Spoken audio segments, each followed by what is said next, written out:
You need a stick.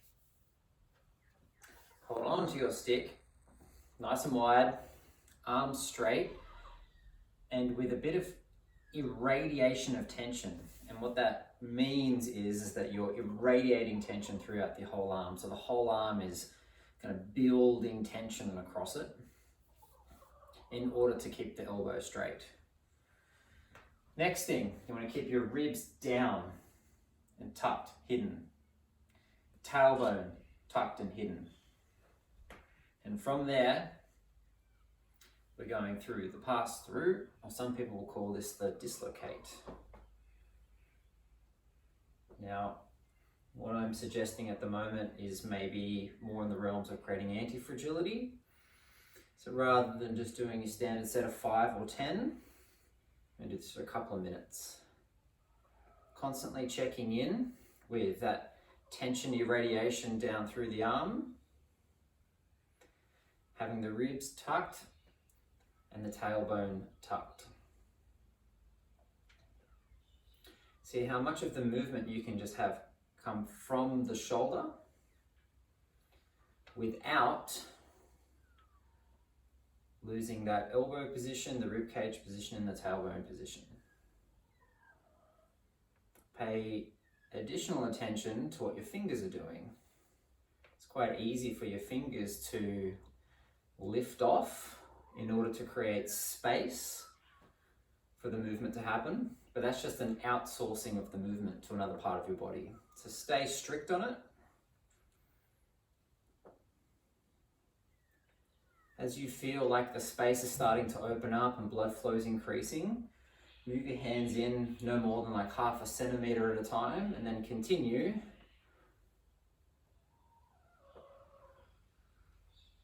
with the pass through.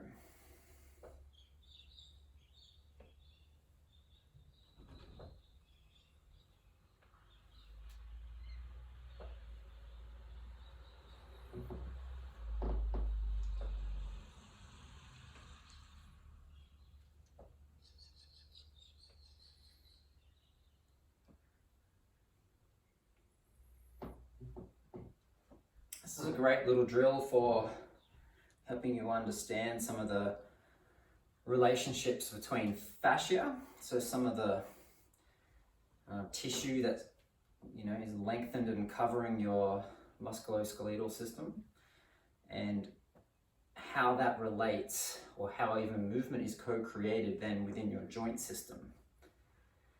And that if you have some tension on the periphery, like on the fascia, then you'll probably compensate and outsource the movement to a particular joint.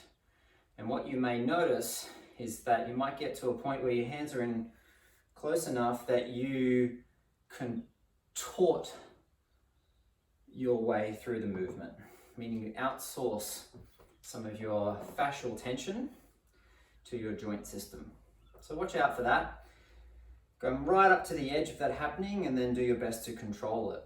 We're just going to do 20 more seconds. Keep checking in with the cues. Elbow straight, ribs down, tailbone tucked. 10 more seconds.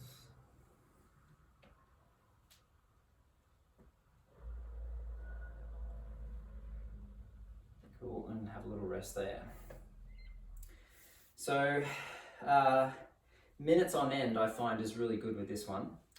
If that's too hard though at first, and sometimes it can take a little while to build up that kind of endurance, that kind of resilience, then definitely 2 sets, where you might be doing 10 to 15 or even 15 to 20 reps at a time.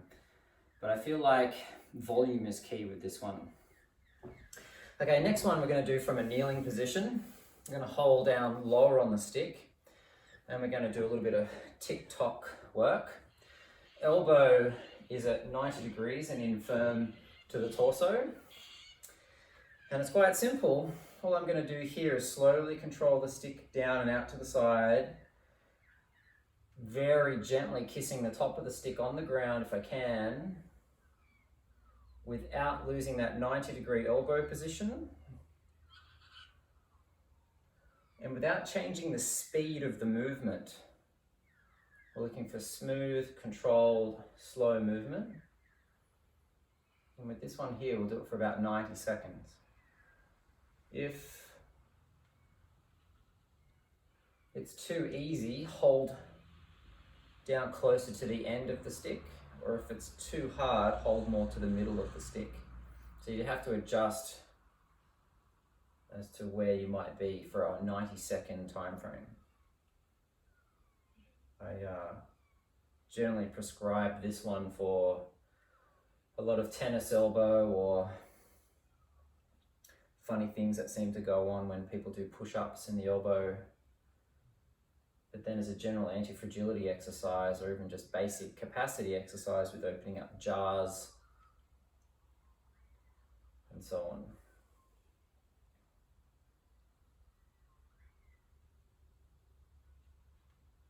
You're really mindful to control the eccentric part of the movement, so the lowering down. And then don't rush through the concentric, so the lifting up. So right now I'm going through eccentric as I turn my elbow out. And as I turn it back in, I'm coming through concentric. And then I'm going through internal rotation here with an eccentric, external rotation with a concentric. So if you want to strengthen it up even more, you slow down the eccentric phase. Speeding the movement up is a sign of weakness in the movement. If that's you, pause and hold for 5 seconds at a point that you feel weak at, and then continue.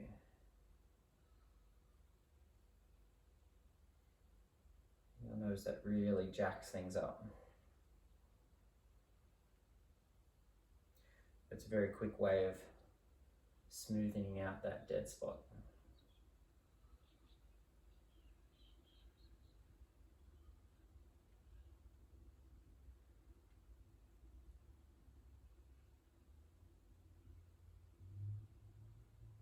Okay, have a little rest.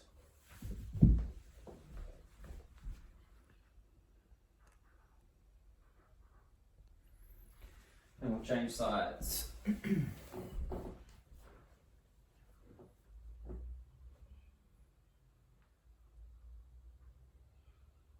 Again, 90 degrees at the elbow.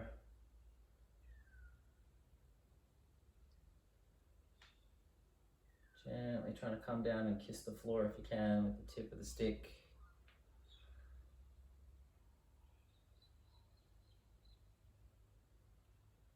Now there are some sticks that are quite light, particularly from Bunnings, a lot of the sticks that are used for broom handles. This is a dowel rod. It's a little different, a little heavier, a little bit more sturdy.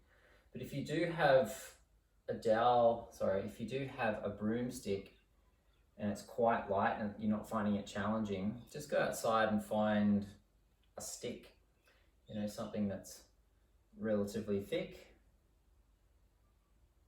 so it's got some weight to it.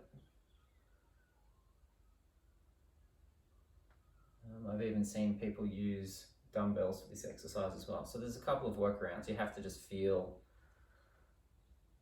into the intensity of the exercise. So what you're looking for is sort of after about 10 reps, you're starting to feel fatigue, and that maybe you're having to really squeeze onto the stick to make it happen.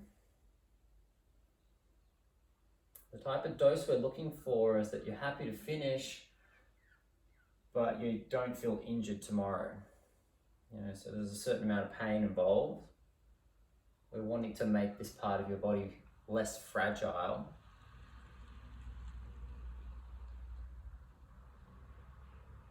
So we need to kind of experience a bit of discomfort.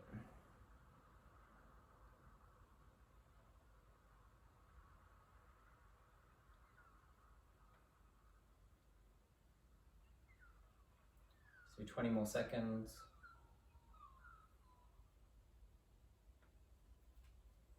Again, if you have a bit of a dead spot somewhere, hold for 5 seconds. And continue.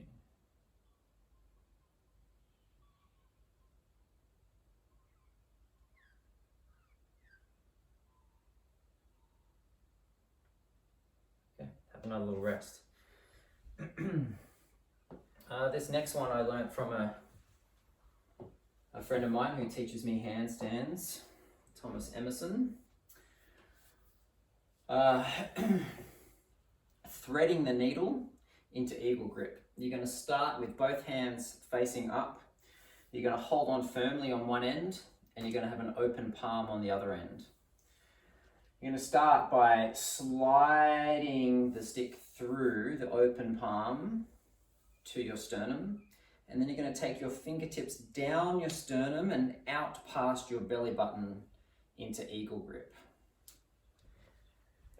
That is eagle grip, not to be confused with squirrel grip.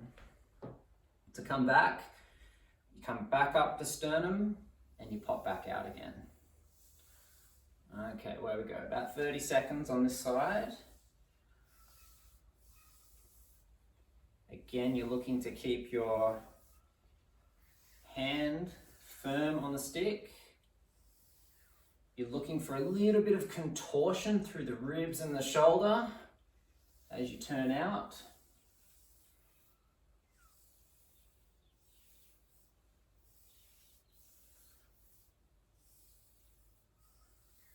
And let's change sides. Another angle. This one took me a little while to coordinate when I first learned it. It's fast become one of my favourite little anti-fragility exercises on the shoulder. And about 30 seconds on this side, maybe about 15 seconds to go. And then I'll just show you some variables. There's a lot of different options with this one.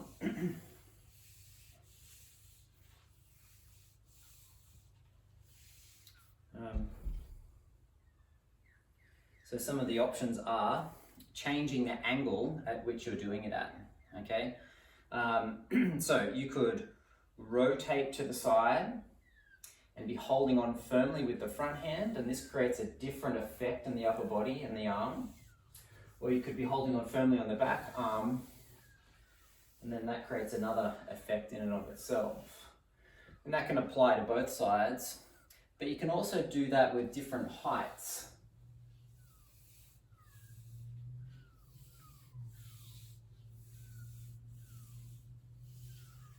Different angles.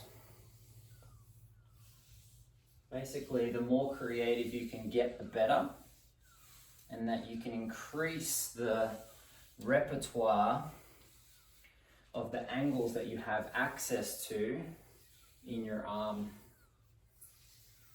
Noting that this is a very non-linear aspect to this practice, that it would build on your ability to just stick with the first one and have that technique down pat first, whether it's going from one side and doing a bunch of reps and then to the other side, or learning to alternate sides.